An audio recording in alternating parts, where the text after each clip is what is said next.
I want to talk about why some cultural phenomena, why some culture is perceived as posh. Because the English National Opera is very accessible. So the obvious answer to that question, because it's so expensive, James, that's not relevant here. That's actually wrong here. I think you can go, 15 quid, I know it's still a lot of money to some people, but it's about the price of a cinema ticket in the West End. So if you can afford to go to the cinema, then with the English National Opera being in Covent Garden, you can afford to go to the opera. Shakespeare's plays were full of groundlings, as they were called. You know, people that someone with a certain worldview might call plebs. People who were not posh would go to Shakespeare's plays. Mozart was hugely popular with hoi polloi, as the Greeks would say. This idea that, and I think it's English, maybe British, but definitely English. This idea that there's something posh about culture really upsets me. It really upsets me because the liberating nature of a beautiful piece of art, whether it's music, whether it's paint on canvas, whether it's a poem, whether it's a book, or whether it's a play, plays that I first plugged into as a kid, it's so immensely important to your mental health. The simple ability to step outside your own brain.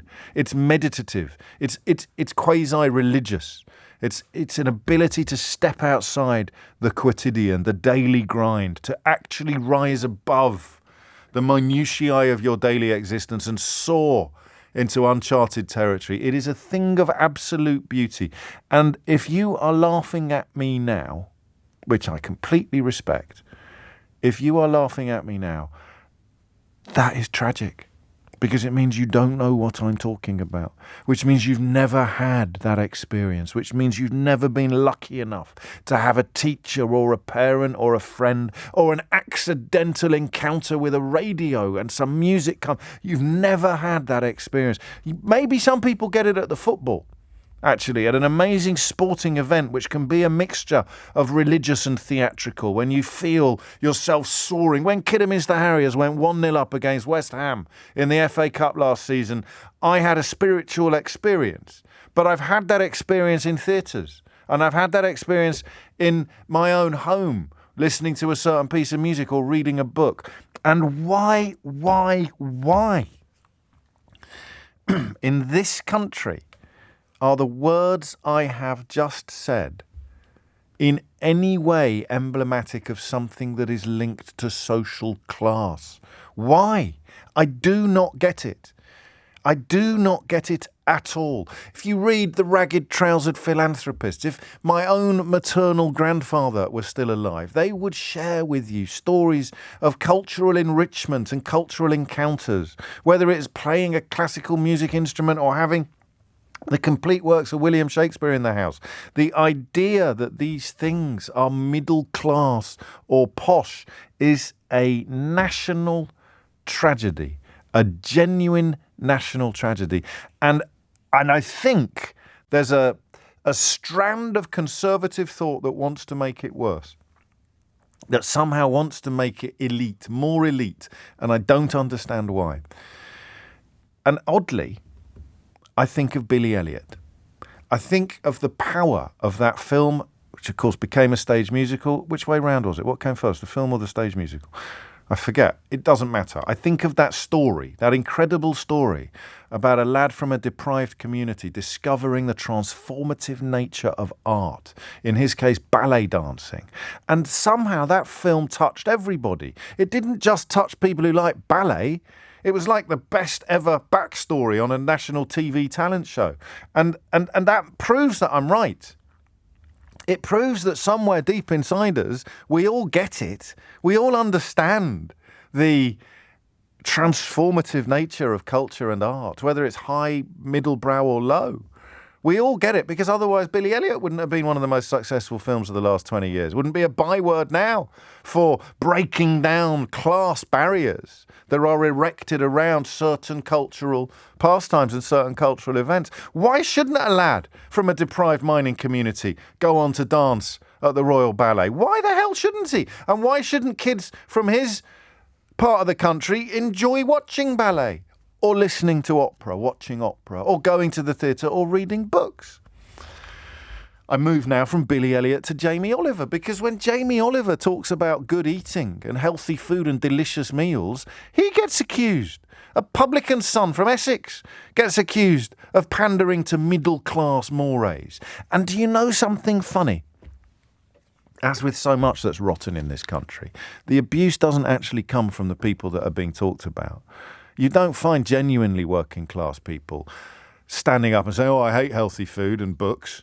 It comes from people like Nadine Dorries trying to somehow portray Pursuits or the Daily Mail attacking Jamie, trying to somehow portray self-improvement as being patronising, to portray aspiration, if you like. Oh, it's fine if you're talking about money and jobs and the proof that you don't need trade unions, you just need to work harder or get a better job. But the inner life, empathy, imagination, beauty, poetry, power, why the hell should they be confined to kids like me who went to private school or kids who are lucky enough to have someone in their life that can open these doors, that can kick down these barriers erected by people who insist that there's something somehow middle class about books or healthy food? It breaks my heart.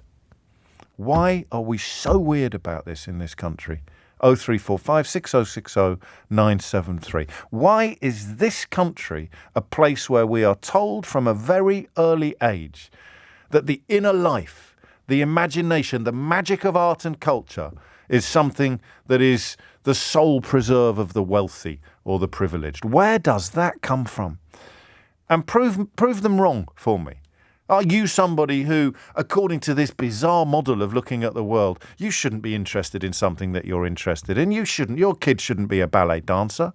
You've got no business enjoying opera. Why are you listening to classical music? What sort of a social class? Do you see, how can it be so intrinsically linked, culture and class? It doesn't happen in other countries. It certainly doesn't happen in France. The idea that these areas of culture are a preserve of the privileged few. And that is why it is an absolute travesty that an organisation like the English National Opera, which I only recently learned about myself, has done so much to make opera accessible to people who would never be able to afford to go to some of the more highfalutin venues in the country. It breaks my heart. You remember when Dominic Raab took the mickey out of Angela Rayner for going to Glyndebourne? Do you remember that? What an absolute shocker that man is. Why the... Well, a bit Anglo-Saxon there as well, as a tribute to William Shakespeare. Why the flip should Angela Rayner not go to the opera at Glyndebourne? What, because she's working class? Because she's from Salford? Because she's not rich? Because she didn't go to a posh school like I did, and I presume Dominic Raab did as well? What do you see what I mean? Where does that come from? I got one short answer to the question myself. Empathy is the enemy of fascism. The most powerful enemy of fascism is an ability to empathise with somebody else. If people in this country were currently imagining sitting in a dinghy in the middle of the English Channel with their own children, how do you think all the racist rhetoric would be landing at the moment that's been pumped out from all the usual suspects? How do you think Suella Braverman's use of the word invasion would land if you were somehow capable of imagining the desperation that prompts many people to get into those dinghies? Maybe not all of them. If you need that little bone, you can have it. You go and gnaw away on that little bone. Some of them aren't desperate, but the ones that are, imagine it was your kids. And you're never going to be able to do that unless you perhaps watch a film or read a book or somehow get inside somebody else's life. And that's what art does. And so that, for me, is one reason, perhaps, why a certain type of right-wing politician or commentator or columnist thinks that culture is best kept away from ordinary working people.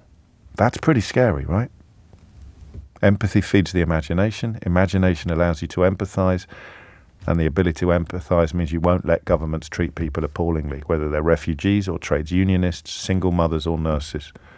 0345 6060 973. It's 20 past 11.